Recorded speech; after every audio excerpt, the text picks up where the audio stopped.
This is the story of Jane Eyre, a young woman with a strong heart and a kind soul. Jane loses her parents when she is a little girl. She lives with her aunt, but her aunt does not love her. Jane grows up in a school for poor girls. She studies hard and later becomes a teacher. One day, she gets a job as a governess at Thornfield Hall, a big and beautiful house. There, she teaches a little girl named Adele. She also meets the owner of the house, Mr. Rochester, a strange but interesting man. Jane slowly falls in love with him, but he has a dark secret.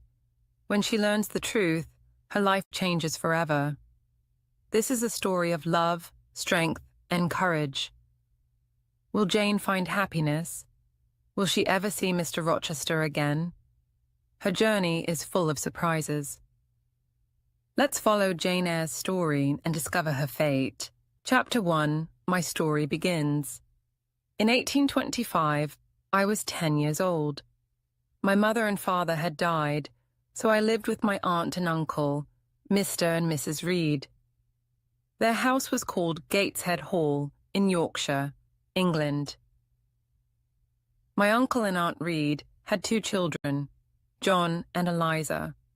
I liked my uncle, and he liked me too. But in 1825, my uncle died. After that, I was very unhappy. My Aunt Reed did not like me, and John and Eliza were mean to me. One cold and rainy December day, we all stayed inside. I wanted to be alone and read a book. I opened a book, but suddenly I heard my cousin John. "Jane! Jane Eyre! Where are you?" John shouted. He came into the room and saw me. "Why are you reading my book?" he asked. "Give it to me." John took the book and hit my head with it. I screamed. He hit me again. I pulled his hair and kicked him. "Help! Help, Mama!" John shouted. "Jane Eyre is hurting me." Aunt Reed ran into the room. She pulled me away from John. "John hit me with a book," I said. "I hate him, and I hate you too." "You are a bad girl, Jane," my aunt said. "Why do you hate me?" "Because you don't like me," I replied. "John and Eliza are mean to me. I don't want to live here anymore." Aunt Reed looked at me and thought for a moment. "You want to leave?" she asked. "Where will you go? Your parents are dead. You cannot live alone." She paused, then said, "My friend, Mr. Brocklehurst, owns a school. I will send you there." A few days later, Mr. Brocklehurst came to Gateshead Hall. He was a very tall man with dark eyes and a cold face. He looked at me and said, "Jane Eyre, God does not like bad children. God punishes bad children." I looked at him and said, "Then God will punish John Reed. He hits me and shouts at me." "That is not true." "You are a liar, Jane Eyre," Mr. Brocklehurst said. "You must not tell lies, and you must not stay here with your cousins. You will come to Lowood School and become a good girl." I stood tall and said, "I want to go to your school, sir. I want to leave this house." Mr. Brocklehurst nodded. "Bad girls are punished at my school," he said. "The girls work very hard at Lowood." "I will work hard. I will be a good student, sir," I said. 2 weeks later, I left Gateshead Hall. I went to Lowood School. It was the beginning of my new life. Chapter 2. Life at Lowood School. It was January when I arrived at Lowood School. It was night time, and a servant took me up the stairs to a large bedroom. Inside, there were many beds, and all the girls were asleep. The servant pointed to an empty bed. I changed into my nightclothes, got into bed, and soon fell asleep. A loud bell woke me up very early. The room was dark and very cold. I watched the other girls. They washed their faces in cold water and dressed quickly. Next to my bed, I saw a plain brown dress and heavy, ugly shoes. I washed quickly, put on my new clothes, and felt very hungry. I followed the other girls down the stairs to a big dining room. We sat at long tables and got our food. The food tasted bad. "The food is bad again," one girl whispered. "Stand up," a teacher shouted. "No talking." We stood up silently. Then we walked into a big schoolroom and sat down. There were 80 girls in the room, divided into 4 classes. The oldest girls were in the 4th class. I was in the 1st class. 4 teachers entered, and we began our lessons. The lessons were boring. First, we read from a book, then the teacher asked questions. After 4 hours, we went outside, but it was very cold. Soon a bell rang, and lessons started again. After 3 weeks, something terrible happened. One afternoon, the head teacher, Miss Temple, entered the room. She was with Mr. Brocklehurst. Everyone stood up. I hid behind an older girl. I didn't want Mr. Brocklehurst to see me. He walked slowly around the room. The room was silent. Suddenly, I dropped my book. Mr. Brocklehurst stopped walking and looked at me.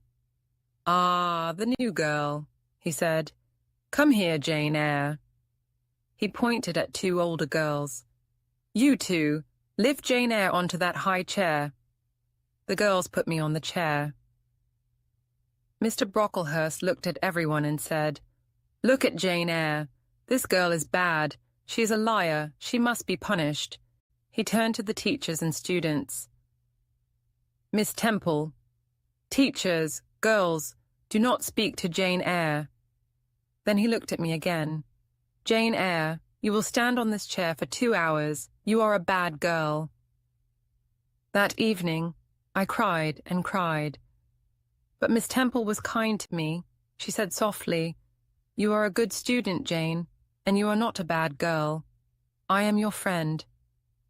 "Thank you, Miss Temple," I whispered. Lowood School was in a bad place. The buildings were cold and wet. Mr. Brocklehurst was rich, but he did not buy warm clothes or good food for us. All the girls hated him. When spring came, many girls became sick. Some left the school and never came back. Many girls died. It was a terrible time. There were no lessons.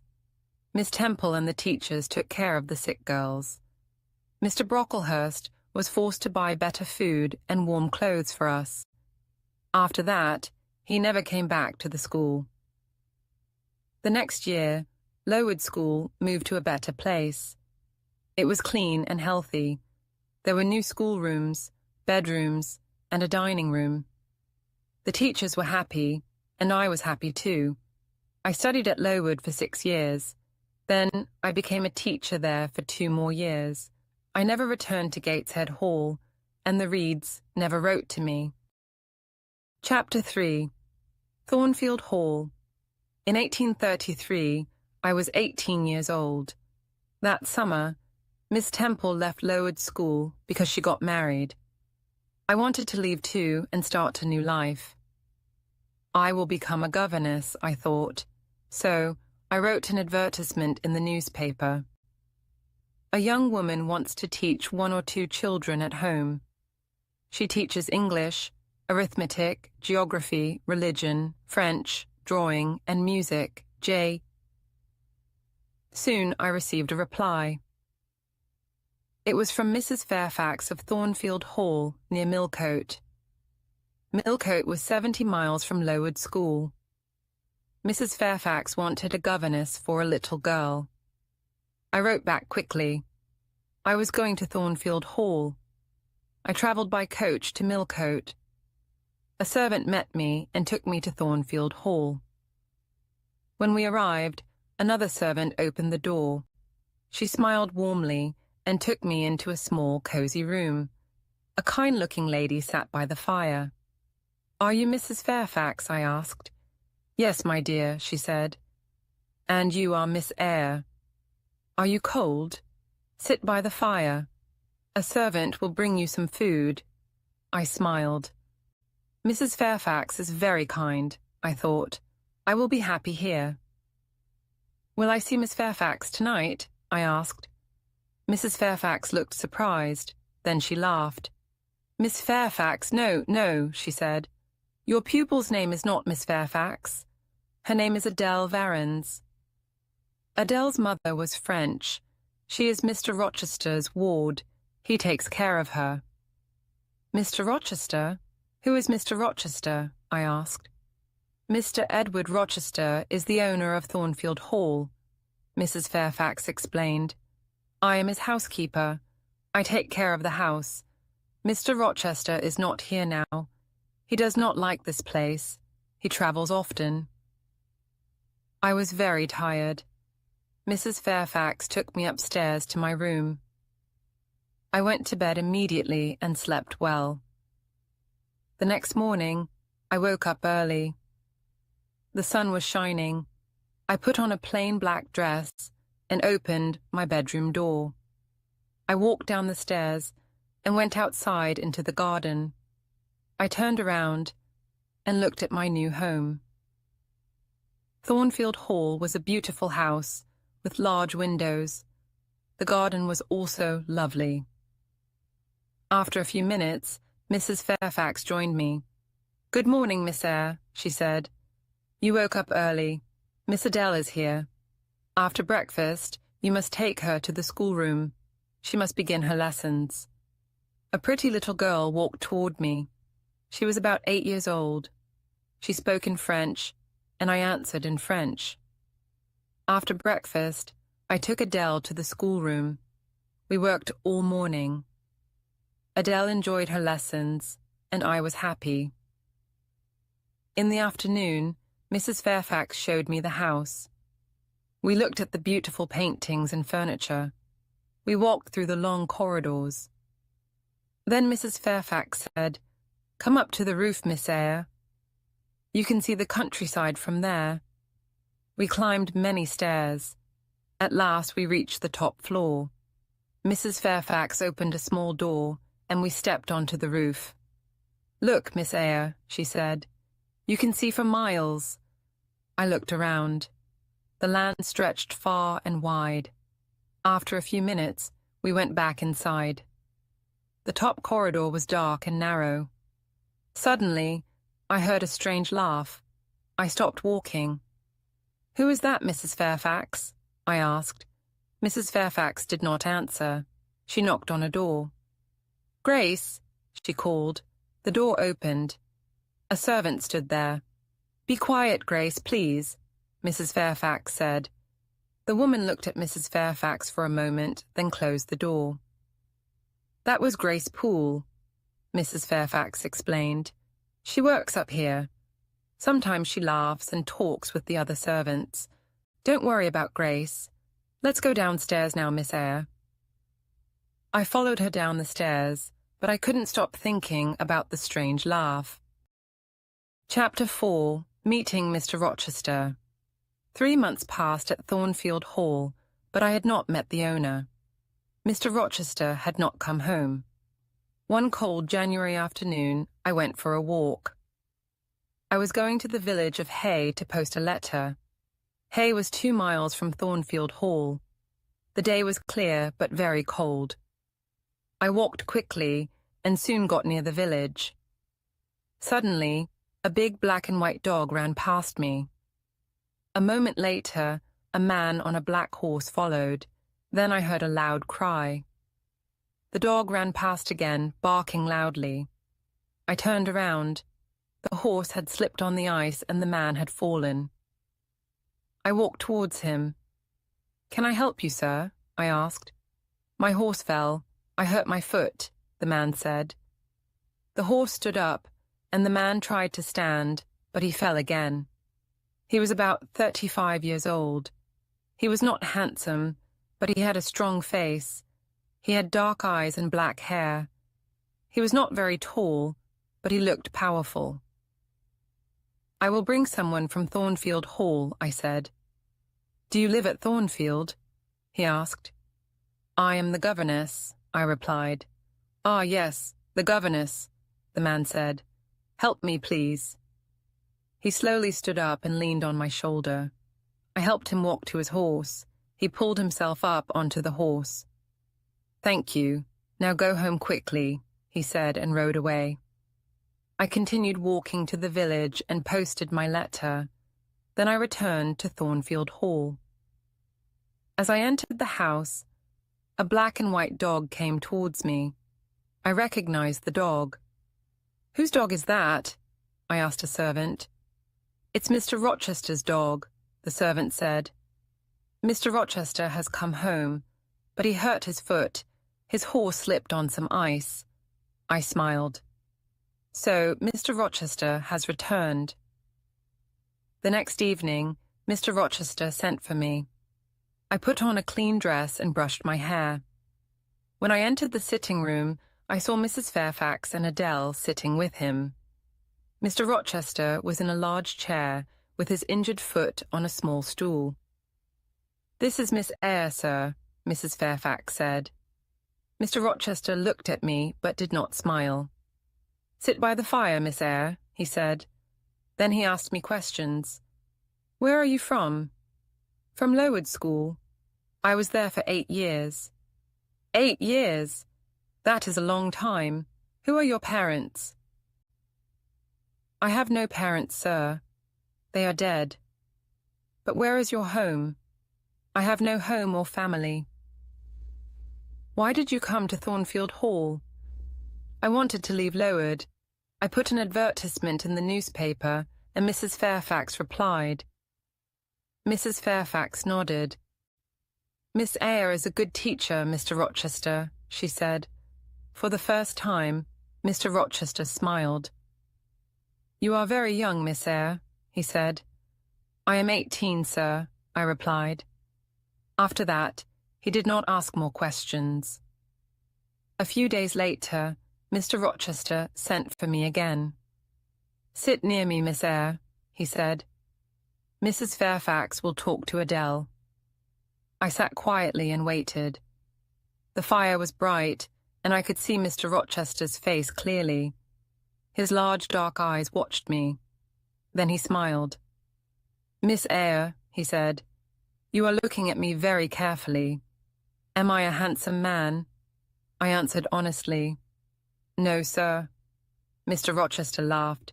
"You speak the truth, Miss Eyre." Then he asked, "Look at me again. Am I a kind man?" I thought for a moment, then answered, "No, sir. You are smiling now, but you are not always kind." Mr. Rochester sighed. "That is true," he said. "I have had a difficult life. I have met bad people. I have been bad too." His face became serious. "Now, Thornfield Hall is my home, but I hate this house." I looked at him in surprise. "You are very young, Miss Eyre. You cannot understand me."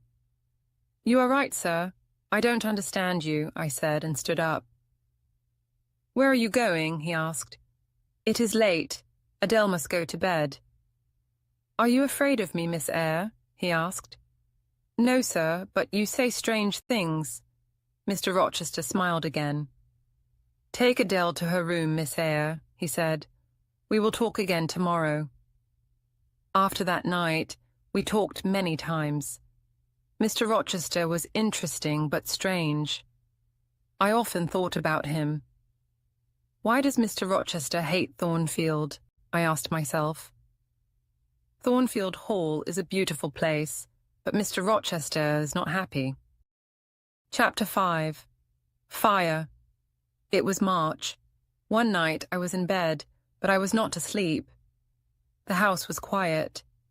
Suddenly I heard a noise outside my door. "Who's there?" I said. Nobody answered. Then I heard a strange laugh. I got out of bed and walked quietly to the door. I listened carefully. Then I heard footsteps. Someone was walking up the stairs to the top corridor. I heard a door close. Was that Grace Poole? I thought. Yes, it must be Grace. But why is she laughing? Why is she walking around at night? Is she mad? I must tell Mrs. Fairfax. I will speak to her now. I put on my clothes and opened my door. There was a candle on the floor outside my room. The candle was burning. I smelled thick smoke in the corridor. I stepped into the hallway and looked around. The door to Mr. Rochester's room was open. The smoke was coming from inside. I ran into the room. "Wake up, sir," I shouted. Mr. Rochester woke up quickly. "What happened, Jane?" "There was a fire, sir. Grace Poole tried to kill you." "Stay here, Jane. Open the window. I will go upstairs." I sat in a chair by the window. Time passed slowly. At last, Mr. Rochester returned. "Please don't worry, Jane," he said. "Grace Poole is strange, but she will not hurt anyone tonight." I stood up. "Good night, sir," I said. Mr. Rochester took my hand. He looked at me and smiled. "Thank you, my dear friend," he said. "You saved my life tonight, Jane." "Good night, sir," I said again. I returned to my room. I was very tired, but I could not sleep. Then suddenly, I understood something. I loved Mr. Rochester. He had smiled at me. He had held my hand. Does he love me? I wondered. I thought about Mr. Rochester for a long time. The next day, I did not see Mr. Rochester. He did not send for me. In the evening, I went to Mrs. Fairfax's sitting room. She was looking out the window. "The weather was good today," she said. "Mr. Rochester had a nice day for his journey." I looked at her. "His journey?" I asked, surprised. "Where has he gone?" "He has gone to Ingram Park," Mrs. Fairfax replied. "He will stay there for a week or more. He has many friends there." I felt worried. "Will there be any ladies at Ingram Park?" I asked. "Yes," Mrs. Fairfax said. "There will be many ladies. Miss Blanche Ingram will be there. Mr. Rochester has known her for many years." I felt even worse. "Is Miss Ingram beautiful?" I asked. "She is very beautiful," Mrs. Fairfax said. "Will Mr. Rochester marry her?" I asked. Mrs. Fairfax smiled. "I don't know, Miss Eyre," she said. "I don't know." I went up to my bedroom. I looked in my mirror. I spoke to myself. "Jane Eyre," I said, "you are not pretty, and you are poor. Mr. Rochester will never marry you. He will marry Miss Blanche Ingram. She is rich. You are just a poor governess. Forget Mr. Rochester, Jane Eyre. Forget him." But in my heart, I knew it would be very difficult. Chapter 6. Visitors at Thornfield Hall. 2 weeks later, a letter arrived for Mrs. Fairfax. "Mr. Rochester will return on Thursday," she said. "Some of his friends will come with him. There will be many guests at Thornfield Hall." On Thursday evening, Mrs. Fairfax, Adele, and I were in Adele's bedroom. Mrs. Fairfax looked out of the window. "The guests are arriving now," she said. I went to the window and looked outside. I saw 3 carriages and 2 people on horses. Mr. Rochester was riding his big black horse. A beautiful young woman was riding a white horse. Mrs. Fairfax pointed at her. "That is Miss Ingram," she said. Then she went downstairs. Adele wanted to go too. "No, Adele," I said. "We cannot go downstairs tonight. Mr. Rochester is busy with his guests." The next day, Mrs. Fairfax came into the schoolroom. "Mr. Rochester wants you to meet his guest tonight, Miss Eyre," she said. Adele must meet them too. Later, Adele and I went quietly into the sitting room. Soon, 8 ladies entered. One of them was tall, dark, and very beautiful. She was Blanche Ingram. Adele ran towards her. "Good evening, beautiful lady," she said in French. Miss Ingram smiled. "What a pretty little girl," she said. Miss Ingram talked to the other ladies. She spoke to Adele, but she did not speak to me. Half an hour later, the gentleman entered the room. I looked at Mr. Rochester. He saw me but did not speak to me. Miss Ingram pointed at Adele. "Why doesn't this little girl go to school, Mr. Rochester?" she asked. "Adele learns her lessons at home," Mr. Rochester replied.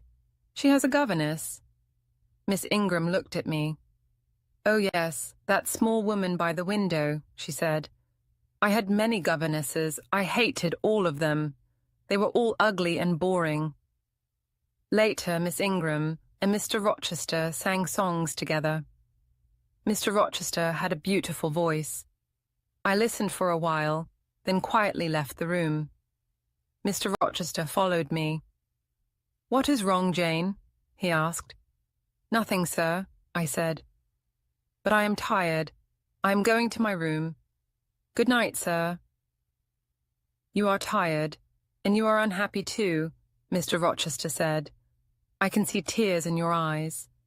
Rest now, Jane, but please come and meet my guests again tomorrow evening. Don't forget my—" He paused, then said softly, "Don't forget, Jane." The guests stayed at Thornfield Hall for 2 weeks. Every evening, I went to the sitting room with Adele. But nobody talked to me. Mr. Rochester and Miss Ingram were always together.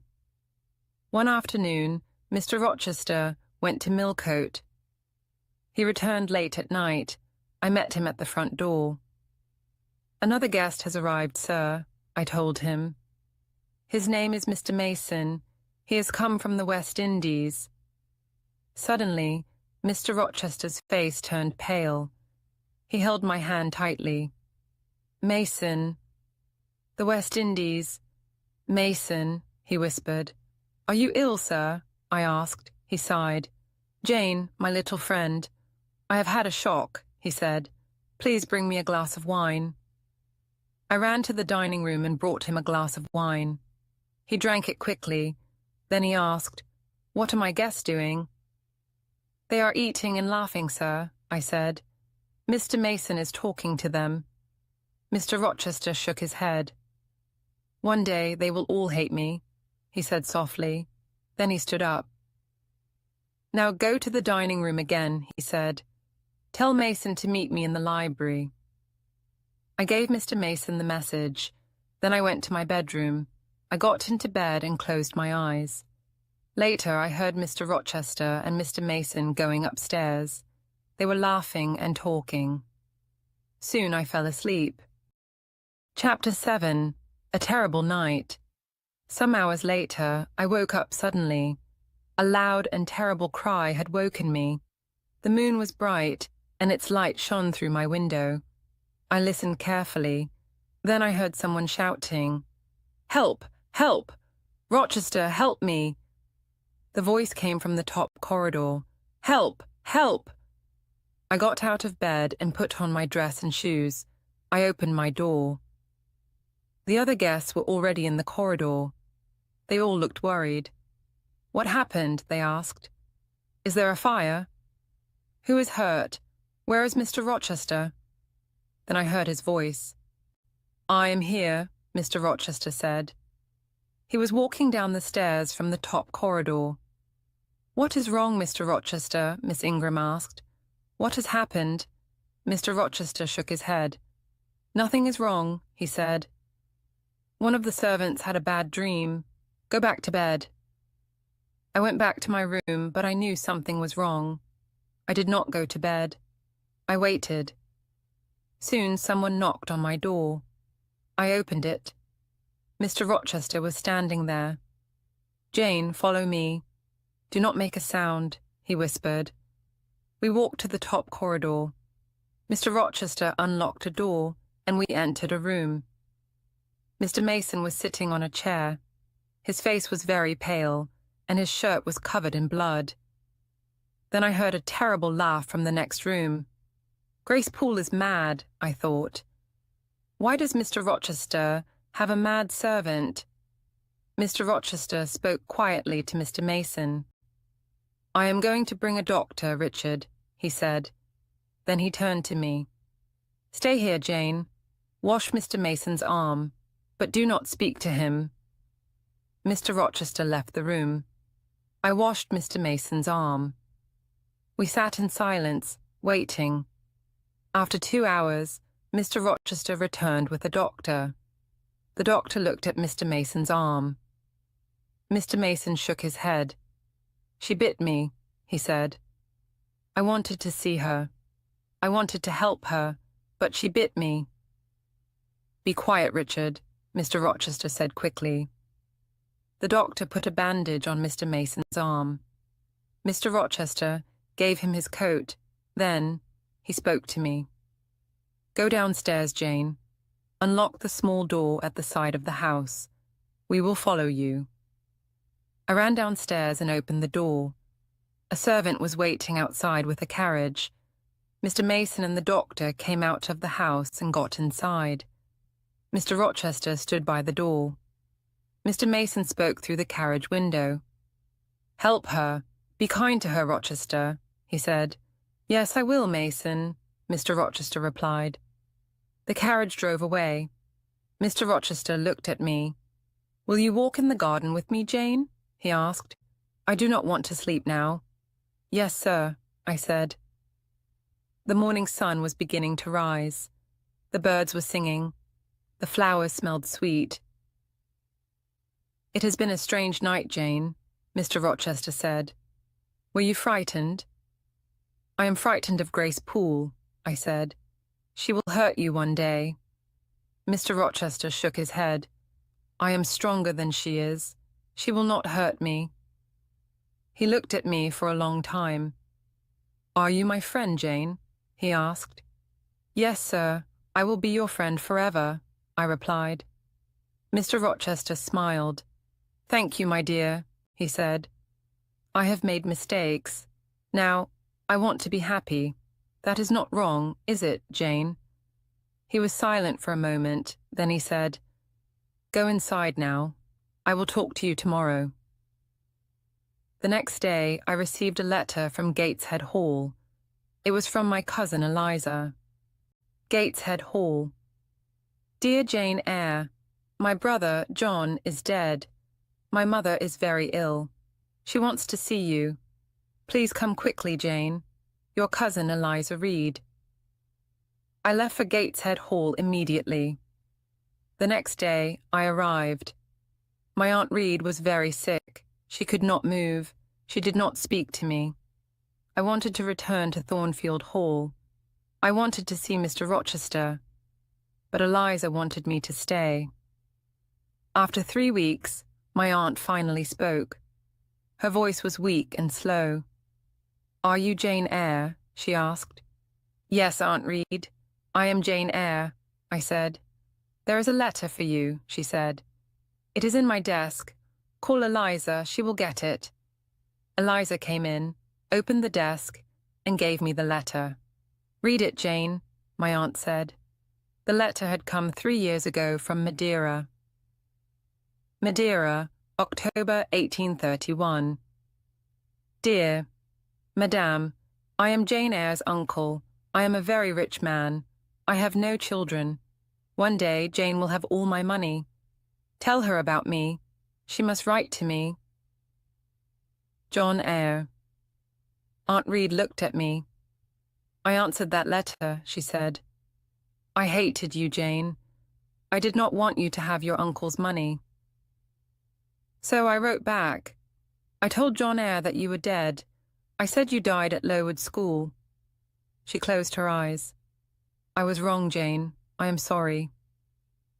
That night, Aunt Reed died. A few days later, I left Gateshead Hall. I took my uncle's letter with me. When I arrived at Thornfield Hall, Mr. Rochester was waiting. "Welcome back, Jane," he said. "This is your home." "Thank you, sir," I said. "I am very happy here." The guests had left, and no visitors came. Every day Mr. Rochester and I talked together, and every day I loved him more. Chapter 8. In the Garden. In June the weather was hot. One evening I walked into the garden. Mr. Rochester was already there. "Do you like this house, Jane?" he asked. "Yes, sir," I said. Soon Adele will go to school, he said. Then I will not need a governess here. Will you be sad? Will you leave Thornfield Hall? I felt a shock. Leave? I asked. Must I leave Thornfield? Mr. Rochester looked at me. My dear. He stopped speaking.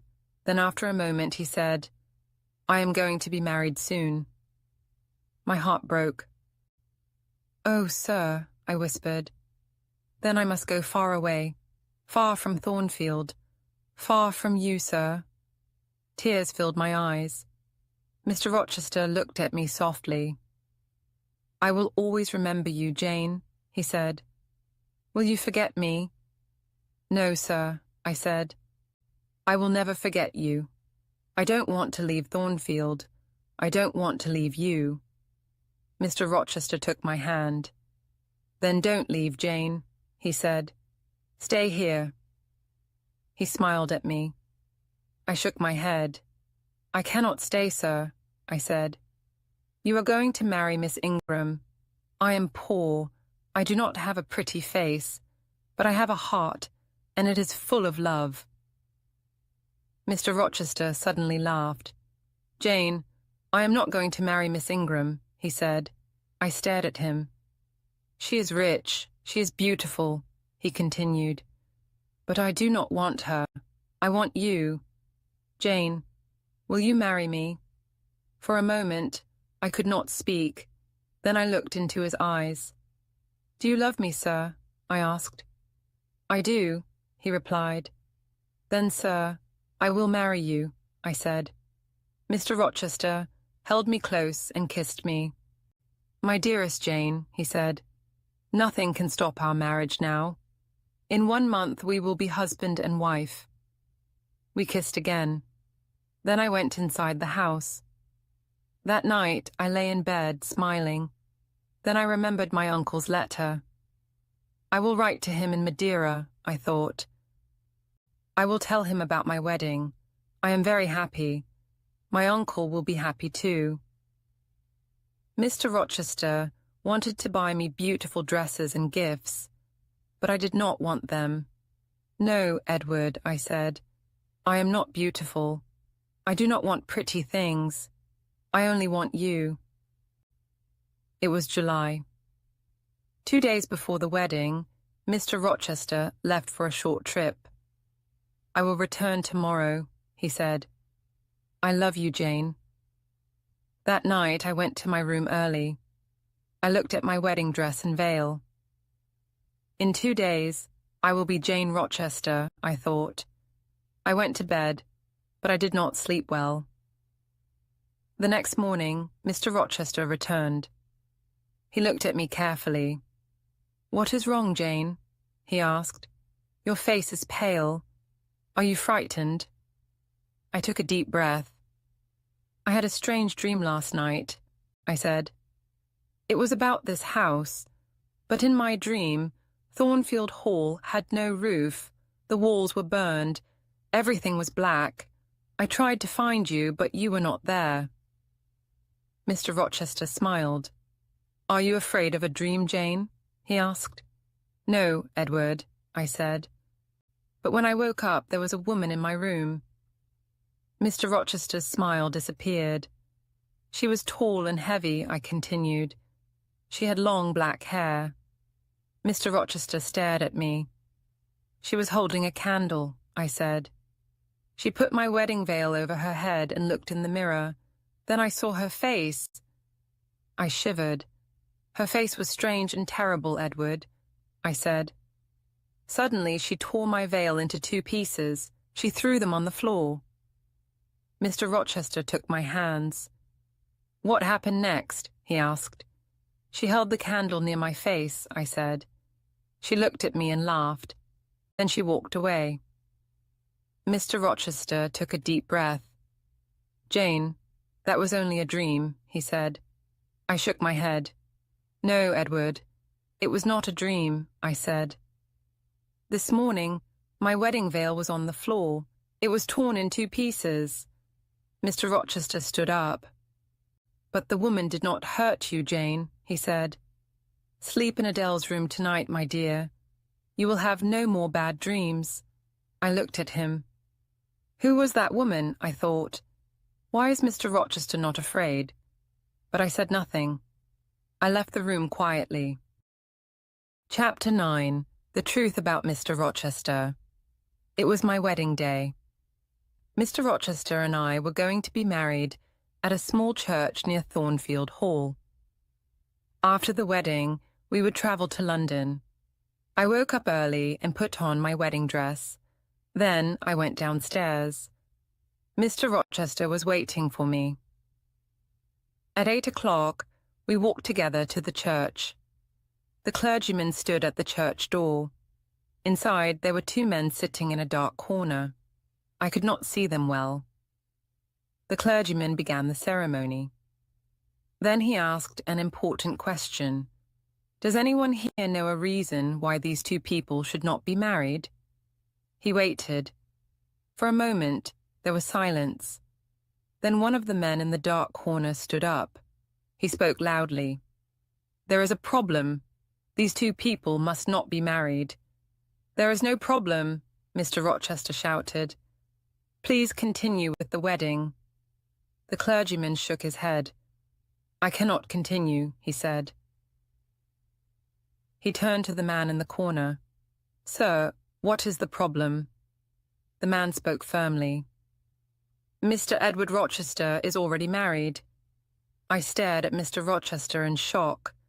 He turned angrily to the man. Who are you? What do you know about me? He asked. My name is Briggs, the man replied. I am a lawyer. I know many things about you, Mr. Rochester. 15 years ago, you were married in the West Indies. Your wife's name is Bertha Mason. She is alive. She lives at Thornfield Hall. Mr. Rochester's face turned pale. How do you know this? He shouted. The second man in the corner stood up. He walked forward. It was Richard Mason. Bertha Mason is my sister, he said. I saw her at Thornfield Hall in April.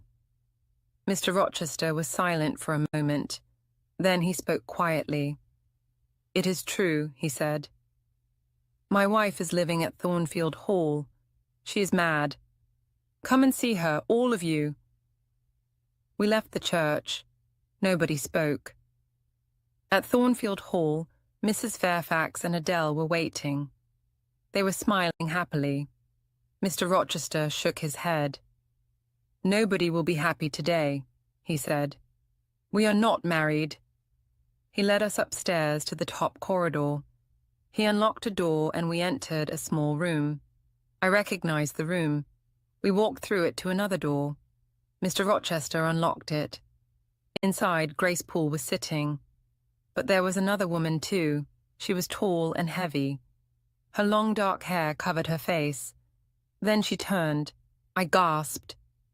It was the same terrible face I had seen in my bedroom 2 nights ago. The madwoman saw Mr. Rochester. She screamed and ran toward him. Be careful, sir, Grace Poole shouted. The madwoman was strong. She screamed and hit Mr. Rochester, but he held her arms. This woman is my wife, he said angrily. I wanted to forget about her. I wanted to marry Jane Eyre. Was I wrong? He paused. Then he spoke softly. Yes, I was wrong. He looked at me. I love Jane Eyre, but I was wrong. He turned to the others. Now go. I must take care of my mad wife. I walked slowly downstairs. Mr. Briggs, the lawyer, spoke to me. I am sorry for you, Miss Eyre, he said. You did nothing wrong. Your uncle, John Eyre, is also sorry. He read your letter and then met Richard Mason in Madeira. Your uncle is very sick. He could not come to England. He sent me here to stop this marriage. I did not reply. I went to my room and locked the door. I took off my wedding dress and put on a plain black dress. I lay on my bed. I am Jane Eyre today, I thought. I will be Jane Eyre tomorrow. I will never be Jane Rochester. I must leave Thornfield Hall. I must never see Mr. Rochester again. My life here is finished. Many hours later, I got up and unlocked my door. Mr. Rochester was waiting outside. "You are unhappy, Jane," he said. "I am very, very sorry. Jane, we will leave Thornfield. We will go to another country. We will be happy again." I shook my head. "I cannot be your wife. I cannot live with you," I said. "I must leave you, Edward." "Listen, Jane," Mr. Rochester pleaded. "My father wanted me to marry Bertha Mason. Her family was rich. I obeyed him. But Bertha was mad. She was a bad woman. Nobody told me the truth. She drank every day. She met other men. She tried to kill me many times. After 4 years, I brought her to Thornfield. I let Grace Poole take care of her. I met other women. One of them was a French singer. She was Adele's mother, but I did not love her. I came home to Thornfield. Then you arrived, Jane, and I loved you. I will always love you. Please stay with me." I took a deep breath. "No, Edward," I said.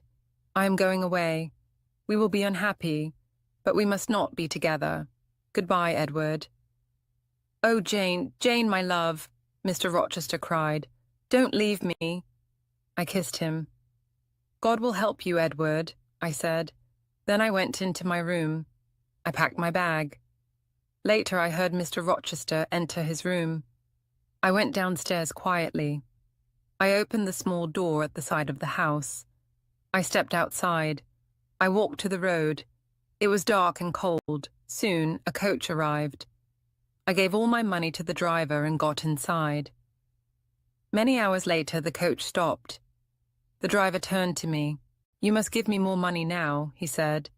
"I have no more money," I replied. "Then you must get out," the driver said. I stepped onto the empty road. The coach drove away. But my bag was still inside. I looked around. I was alone. I was cold, tired, and hungry.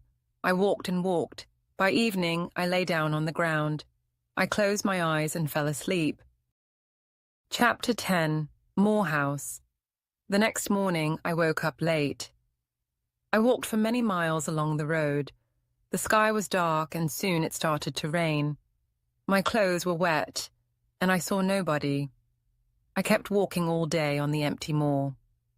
By evening, I was very tired and hungry. I must find a place to sleep, I thought. Then I saw a light in the distance. I walked slowly toward it. The rain was heavy, and I was very cold. Soon I saw a house near the road. I knocked on the door and waited, but nobody opened it. I stood outside, shaking from the cold and rain. I was so weak that I could not move.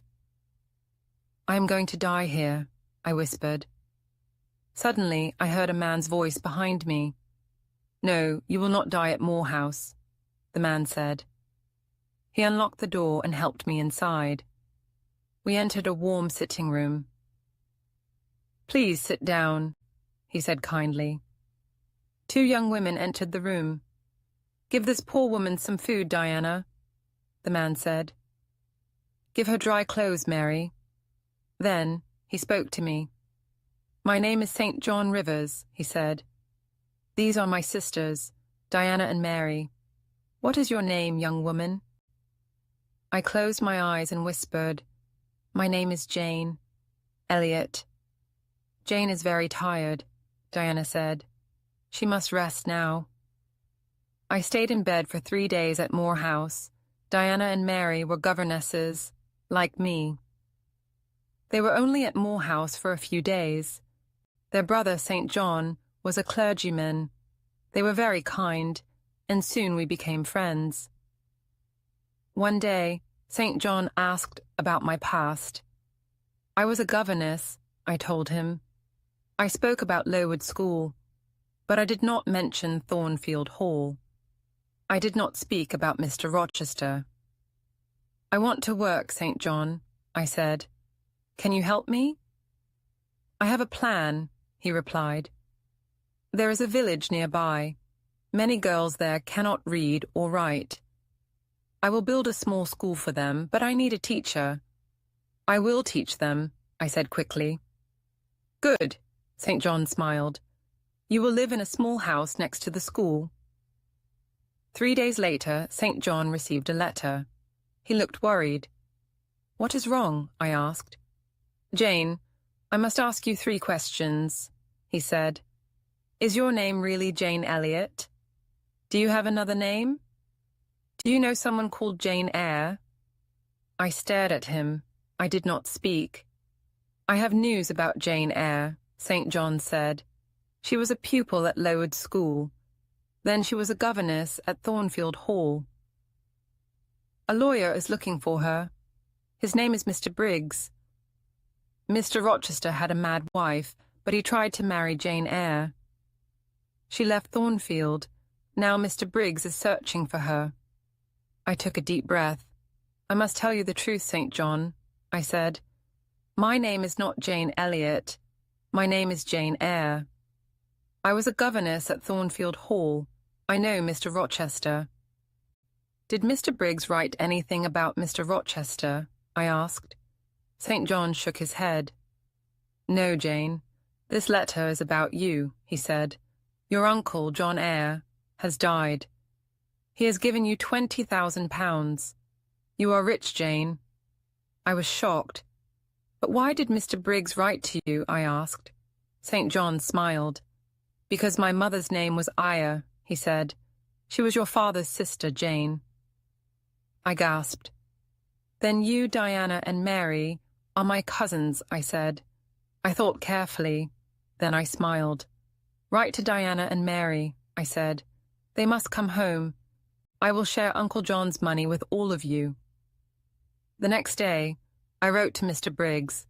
I gave each of my cousins £5,000. I also wrote to Mrs. Fairfax.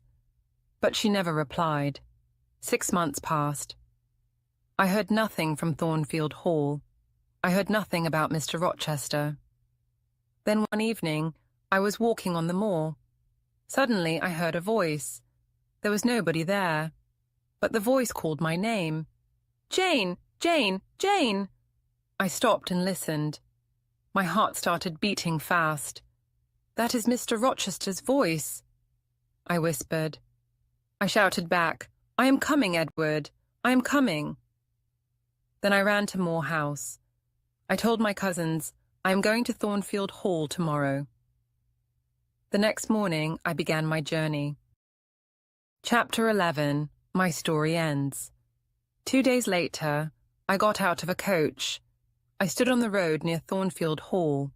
I ran across the fields. Was Mr. Rochester here? Was he sick? Then, I saw the house. I stopped and gasped. The roof was gone.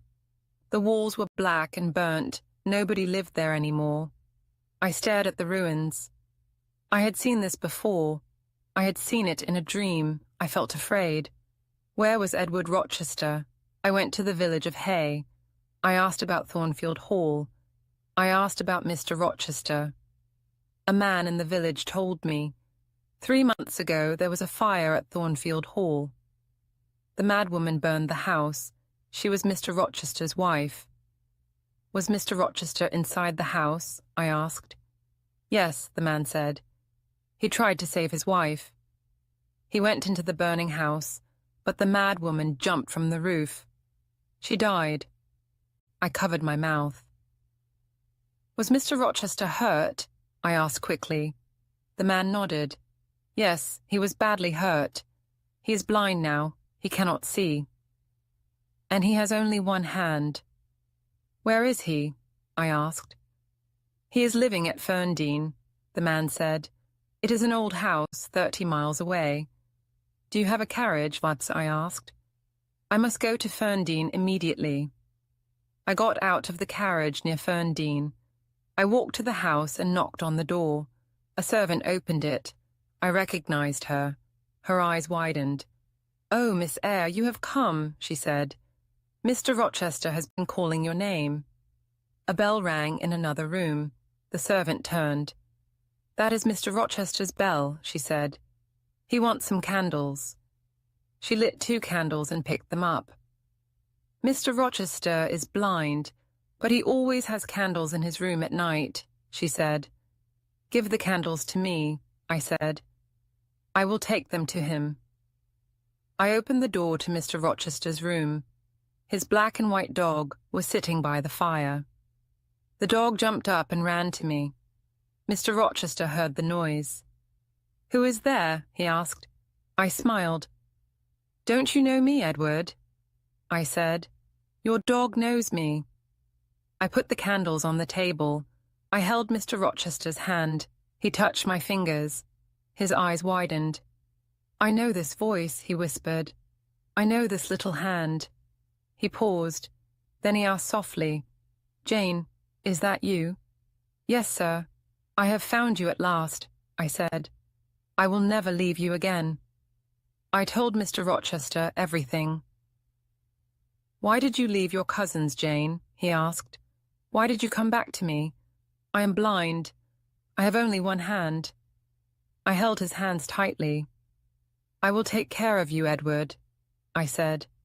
Mr. Rochester shook his head. But I do not want a servant, he replied. I want a wife. I smiled. You will have a wife, Edward, I said. I will be your wife. I will marry you. His hands trembled. I continued. I loved you very much at Thornfield Hall. Now, I love you even more. Mr. Rochester and I got married. After some time, his eyes got better. He could see a little, and one day he saw the face of our first child. My dear Edward and I were happy, and we were happy forever.